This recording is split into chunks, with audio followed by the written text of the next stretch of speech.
Major நீங்க அப்ப ID கார்டை கொடுங்க. எதுக்கு பயந்து போய் இப்படி ஓரமா உட்காந்துருக்கீங்க? என்ன உங்க இஷ்டத்துக்கு பேசுறீங்க? என்ன வேணும் உங்களுக்கு? சார் அது வந்து நீங்க ரெண்டு பேரும் மைனர் தானே? சார் நாங்க வீட்டை விட்டு ஓடி வந்திருக்கீங்க. இந்த பொண்ணை எங்கடா பிடிச்சிட்டு வந்தா? ஏய், என்ன இவ்வளவு திமிரா பேசுற? பணக்கார வீட்டு பொண்ணா? இல்ல உங்க அப்பா என்ன அரசியல்வாதியா? எங்களை தூக்கி போடுங்க. பதில் சொல்லு. நீ யாருன்னு சொல்லு. எங்க இருந்து வந்திருக்க? நீ யாருன்னு கேக்குறல்ல?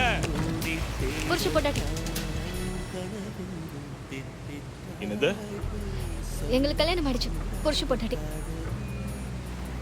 மேஜரானதான் கல்யாணம் பண்ணிக்க முடியும். மைனர் கல்யாணம் பண்ணிக்க முடியுமா? எனக்கு வாங்க போலாம்.